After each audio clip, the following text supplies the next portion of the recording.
Hey guys, this is going to be a quick little how-to fix video. If you're having a problem, or maybe if you're like me and you don't have a problem yet, but you might see one coming with your start-stop switch. This is on the Yamaha triples and presumably other models too that use the same switch assembly. This is a combination start-stop-run switch where you're in the off position up, center position is run, and then down is your start. So you don't have a separate starter button. And you just saw right there what might be the problem. Some people are having this stick in the start position, so their bike starts, but their starter motor then continues to run and run and run. There have been a few people I've seen online, one guy in a YouTube video, one guy in a group, and one guy on the forum that reported the problem. And I've seen a couple different solutions. One is to replace the internal spring that just toggles it between these two positions with a heavier duty one. And then another where a guy just cleaned it. So I'm going to pop this open. Now, I think it comes down to technique and probably how you actually use the switch. I turn the bike off with the switch. So mine lives in the off position. Some people turn their bike off by the key. So their switch may always live in this position. One guy's theory was the spring tension may be weakened by always being in this position. I don't know. The spring may not even be under tension between these two positions, so that may be a moot point. I have a feeling that it is. So just from internal design, it wouldn't make sense for them to have the spring under tension in two positions. I think it's only under tension here, and it's not here, and it's not here. But I'll see when I open it up. Anyway, when I actually use it, I let it spring back. You know, it's hard because I'm hold on. Okay, there we go. I'm right-handed. So, you know, I do this. It pops back when I start the bike. But if you kind of ginger with it, see how it kind of stays? I could see it sticking. But if, like me, you do this, you're probably not having the issue. But either way, this doesn't feel real good. It's definitely binding up somewhere. So I'm going to open it up. We've just got two Phillips screws on the underside here to take off, and then we'll be able to see what it looks like inside. And just a quick note on fasteners here. Many of these style screws that you find on Japanese bikes are JIS, Japanese, I think it's industrial standard. They're similar JIS screws to Phillips. The difference is in the actual cross pattern. I don't have any JIS drivers, but what I do is I make sure that the Phillips driver I use is a perfect fit. There are many different sizes of Phillips drivers and Phillips bits and Phillips screws. Whatever you use, just make sure that it's an absolute perfect fit. You can see that this driver fits with absolutely zero slop. You need to make sure it's a good fit torque-wise and depth-wise, so you have a perfect fit, whatever you're using. That's especially important on these type of taper head screws on your reservoir covers. And another tip is when you go to take these out, this isn't for this job, this is just a general tip. Number one, make sure it's a perfect fit, so you have absolutely no slop.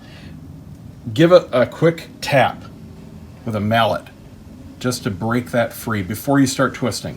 And that'll prevent you from stripping these out. On this switch assembly, there are two length screws. The shorter one goes in the front. And then we can separate the pod. Once you split the clamshell, just rotate it around the front of the bars. And now we can take out this little Phillips screw right in there. And that'll allow us to take out this whole assembly. Just slide it out. There's a little tab here that comes out of the side. And be careful of this spring. That's for your mode button, if you have a 17 and up.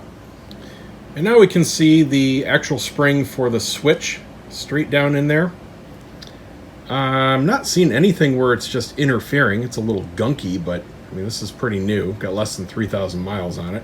And I keep it clean, so it's just road grime. I think I'm going to go ahead and do the stronger spring. I'm sure I've got some.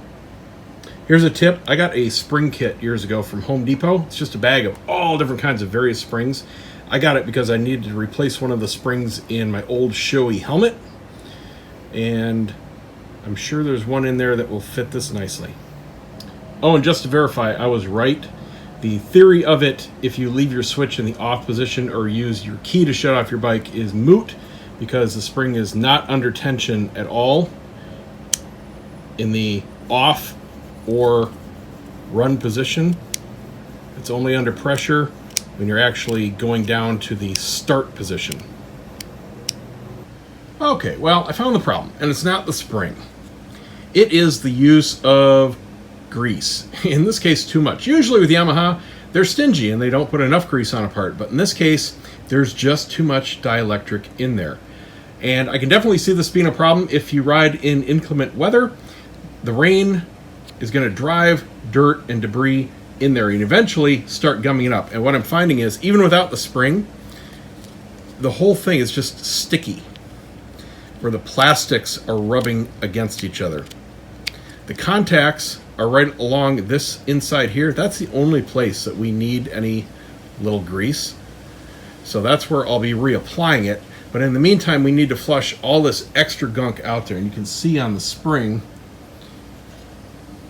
the excess dielectric. It even went down into the spring there, which obviously doesn't need anything. It's just got everywhere. So definitely don't lubricate this with anything.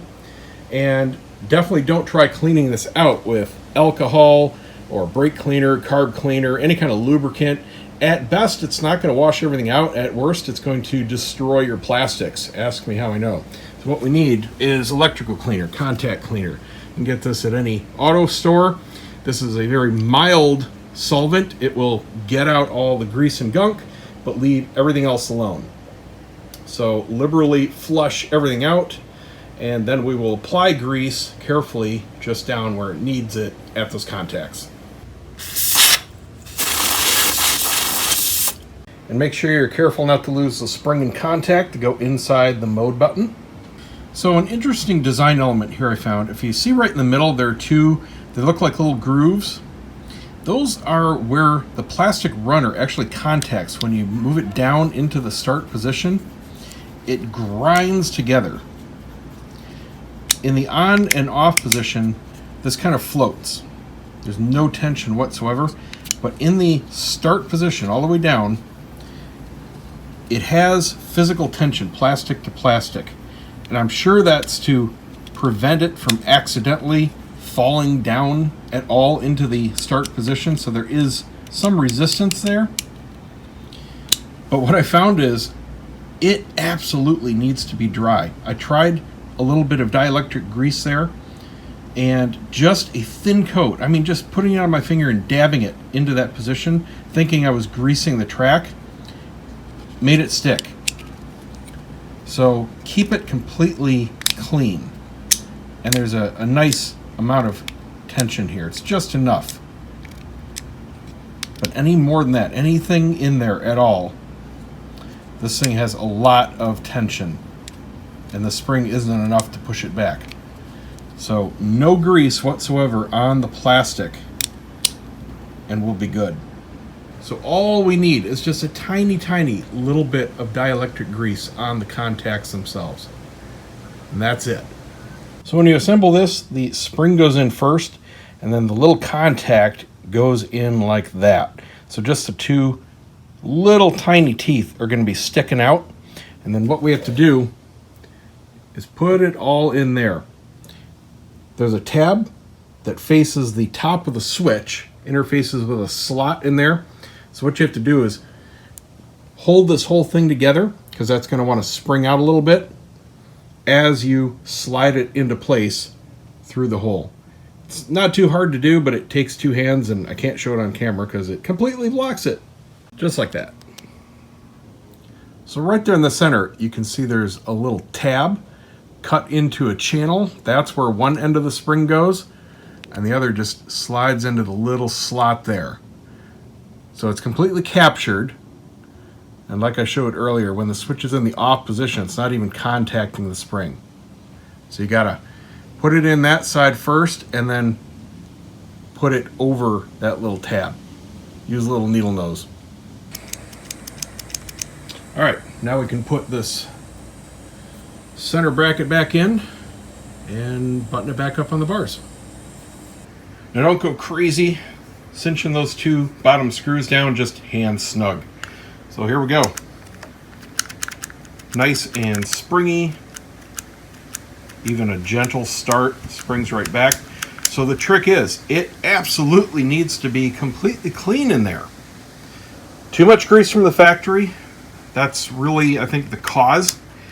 But if you've lubed this, if you've sprayed silicone or WD-40 or anything down in here, you've gummed it up. Holy moly, that scared the crap out of me. Door shut. It's windy out. Whew. So, like I said, if you've greased this, if you've tried to lube it, you gummed it up. So you need to clean everything out. Make sure all the plastic is perfectly clean, just a little grease on the contacts only, and you're good to go. That'll do it. All right, so I hope this helps somebody. Easy fix, just take your time. It's easy to lose some of those parts, I know, but it's an easy job. That's it. See you next time.